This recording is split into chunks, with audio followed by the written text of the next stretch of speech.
दुलाराय बर' फरायसा दय जागायालासि बिथाङा बुंदों फार्स्ट डिभिजन थांनाय सोरबा एमएलए फैगोन नालाय एमएलए दाखायाव नैबे हाबाफारियाव बुंनायसा फैनानै माबायदि मोनो फैगोन बाराव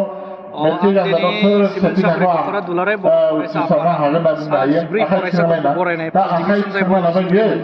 बे लानानै दा मा जाहैबाय धर्म सम्पदाव गोलैयो दा बे हाबाफारियाव नां बे गोथार मोनसे दा बाध्य जागोन बियो गावखौनो गोजोननाय आंथ' मोनदों बुंना लाबाय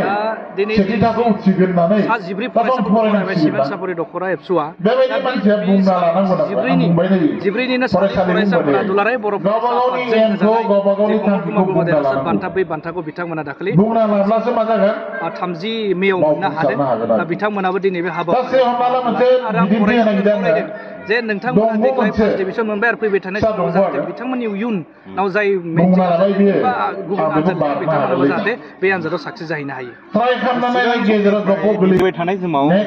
बांसिन जुर होगोन बिनि सायाव माबायदि सांग्रांथि जानो मोनैहां जाबाय बियो बिनि सायाव माबायदि खामानि मावगोन आरो नेक्स्ट खेबसे ट्राइ खालामबाय दा बर' बिजोंनिफ्राय फरायनानै आसामनि टप 10 मासियाव सासेल' दासिम फरायसाया आवग्रिनो हादों बा उथ्रिनो हादों सम जाबाय बेबायदि बर' बिजोंनिफ्राय आसामनि टप 10 मासिखौ मोननो हायाखै नाथाय दाबो जोंनि गेजेरनिफ्राय फरायनायनि थासारियाबो गाज्रि नङा नाथाय बिनि थाखाय जों दुलाराय बर' फरायसा आफादाबो बे मोनसे मासिखौ लाहोनो थाखाय बे मासियाव सहैनो हानायनि जि कन्डिसन बेनि थाखाय दुलाराय बर' फरायसाफोरा खामानि मावबाय थादों बे दुलाराय बर' फरायसा फरायसाफोरखौ न'आव थांना खबर लाहैनाय बिथांमोननि थाखाय कचिं होनाय बिथांमोनखौ केरियार काउन्सिलिं लाहोनाय जि बिथिङाव हाया मानो दुलाराय बर' फरायसा आफादनि बिबानगिरिफोरा फरायसाफोरनि थाखाय मोजां थासारि बा मोजां इनभारमेन्ट क्रिएट खालामना होनो थाखाय खामानि मावबाय थादों आरो जोंहा फोथायनाय दं जे मोनसे समाव थांनानै दुलाराय बर' फरायसा आफादनि नाजानाय फोरोंगिरिफोरनि नाजानाय आरो हारिनि नाजानाय आरो फरायसाफोरनि गोख्रों फरायनाय आरो बिथांमोननि हार्ड लेभेलनि गेजेरजों बिथांमोनाबो आसामनि बिबुंसार बसुमतारी बायदि बाहागो लानो हागोन बा बै जायगायाव उथ्रिसारनो हागोन होननानै जों दुलाराय बर' फरायसा गोबां जों निउस मिडिया बा खौरां मोनबाय थायो जों ओरैनो गाज्रि जानानै बिनि सायाव दुलाराय बर' फरायसा हिसाबै खावलायो मोजां बे बाथ्राखौ दिनै आं दिनैनि बे हाबाफारियाव मान बावनाय हाबाफारियाव आं फरायसाफोरखौ बुंदों माखासे मुवा बेसादनिफ्राय जानगाराव थानो नांगोन फरायसाफोरा मोनसे थांखि लादों बा मोनसे डिसिसन टारगेट लादों हमना ला बिनो 7 बोसोरसो सम नांगोन बिए जोबजासिम ग्रेजुवेट जाजासिम बे फरायसाया जुदि 7 बोसोर धैर्य हमनानै सोलिलांबा बे गावनि लाइफआव साक्सेस जाहैगोन नाथाय बिनि सिगाङावनो बे जौ जुवा बा ड्राग्स बायदि बायदि गाज्रि थासारिजों गबबना मानसिया सासे फरायसा हिसाबै धंस जालांगोन आरो अब्ला बिनि टारगेटआव सहैनो हानाय नङा दा बेखायनो आं खावलायदों जे साफ्रोमबो बर' फरायसाफोरखौ जाहाथे नों गाव फरायसा हिसाबै मायबा मोनसे टारगेट लादोंबा दा नों गाव सासे फरायसा हिसाबै धंस जालांगोन आरो अब्ला बिनि टारगेटआव सहैनो हानाय नङा दा बेखायनो आं खावलायदों जे साफ्रोमबो बर' फरायसाफोरखौ जाहाथे नों गाव फरायसा हिसाबै मायबा मोनसे टारगेट लादोंबा दा नों गाव फरायसा हिसाबै मोजां लामायाव हान्थिलांनो नागिरनोबा गावखौ जोथोन लाना सोलिलांनांगोन गावबो एसे गिनानैबो सोलिलांनांगोन जाहाथे बै फरायसाखौ मोजां गाज्रि थासारिनिफ्राय जाहाथे गाज्रि खालामनो हायाबा फरायसाखौ जाहाथे धंस खालामनो हाया बिनि थाखाय साफ्रोम फरायसाफोरखौ बेफोर गाज्रि मुवा बेसादनिफ्राय जानगाराव थानो थाखाय आं खावलायो जोबनायाव आं गार्जेनफोरखौ बर' गार्जेनफोरखौ बेखौनो खावलायनो सानगोन जे गासैबो गार्जेनफोरनि थाखाय गावनि गथ' आरो बे सम्पतिया जाहैबाय जोंनि हारिनिबो सम्पति थाखाय गोबां हा थाबाबो गावनि गथ' गथाया जुदि मोजां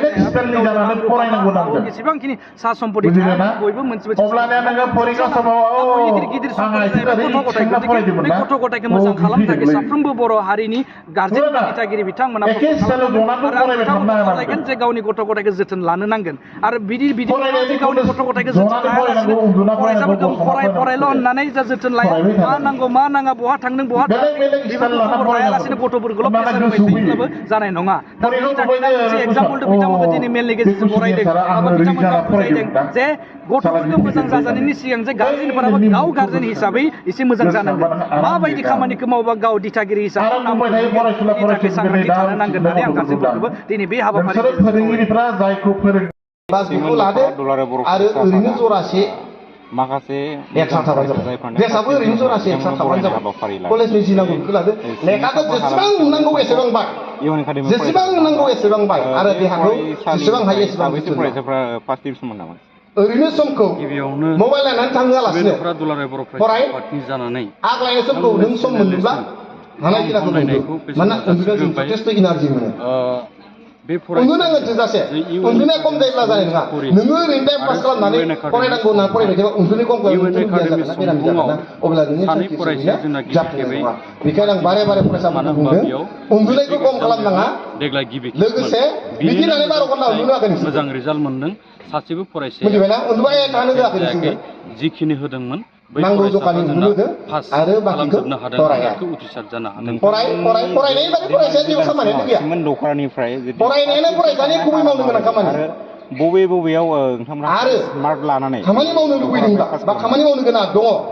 बेबायदि सान्दुं गोसायाव अखा गोसायाव हायोब्ला मालाबा नोंनि बिमा बिफाखौ बिनि खामानियाव हेफाजाब हो जोंनि फरायसाफोरा अब्ला नों बुजिना मोनगोन बेसेबां गोलोमगोन बेसेबां खस्थ' मोनगोन आरो एग्जाम्पल ला आङो जुदि माबा मोनसे मावनो हायाब्ला बेबायदि मावनानै थैजासिम जानांगोन आरो बिनि दायनिगिरिया नोंनि बिमा बिफा नङा नोंनि फोरोंगिरि नङा नोंनि ओनसोल नङा रावबो नोंनो जागोन देरहासार कमल बेनिखायनो आं दिनै बारे बारे बुंदों कमल कुमार बान्थाखौ टाइम मिस खालामनाङा जिल्ला नांगौनि बारा जेखौबो लानो नाङा आफादनि सिङाव मोनसे खोथाखौ गार्जेनफोरखौ आं खावलायनो लुबैदों फरायसाफ्रा सानै खायसे गार्जेनफ्रा देरहासार आंनि कुमार गार्जेनफ्राबो बुंनो नागिरो मालाबा बेजों लोगोसे बुङा सानबाबो ओंखारलांबाय थादों सारा आसामावनो बर' दोनथ'नोनो बारे फरायनाय मोनसे खोथाखौ बारे बारे बुंबाय थानो लुबैदों खायसे सानैसो गार्जेनफ्रा बुङो आं मा होआखै फिसालानो आं फिसाजोनो मा होआखै एबा जोंनि सिमेन्ट दख'रा बे खोथाखौ बारे बारे आफादनि मा होखो नोङो होनना सोंबा आरे टाइम मथे माबानो थाखाय मोजां टिभि आरो नांगौ जायोबा दसे दिनै मान बावनायजों लोगोसे आजिखालिथ' कम्पिउटारनि जुग नालाय आदब आरो गुन गोनां सोलोंथाइ मावथांखि हाबाफारिखौ लादों जों आलासि महरै लेंहरदों मिरु दुलाराय बर' मा होआखै गाननो जोमनो जेबो बिनाङा आं नांगौ खिनिखौनो होदों मा होआखै होनना बुङो सारखौ जों लेंहरनानै बेबायदि बुङो बेथ' मोनसे बिराद गिदिर गुरु आरो थारमाने गोरोन्थिसो आंनि बायदिबा थारमाने बे नांनायनि गथिखौ बारा जोब्बाय फैबाय थानाय बबे टाइमाव टिभि नायनो बबे टाइमाव लेपटप थुनो बबे टाइमाव मबाइल नायनो बबे टाइमाव टिउसनाव थांनो बबे टाइमाव फरायनो बबे टाइमाव स्कुल थांनो बेनिख्रुइ बांसिन जों साथाम एबा थाङै थुङै हराव न'आव फरायनो समानो गैला बेना आवग्रिनो हायो होमब्लाथ' खुसि नांनायनि बारा जाजोब्बाय आरो गाननाय जोमनायखौथ' बिनोनो होआ होनदों नांगौबानो होयो नांगौबानो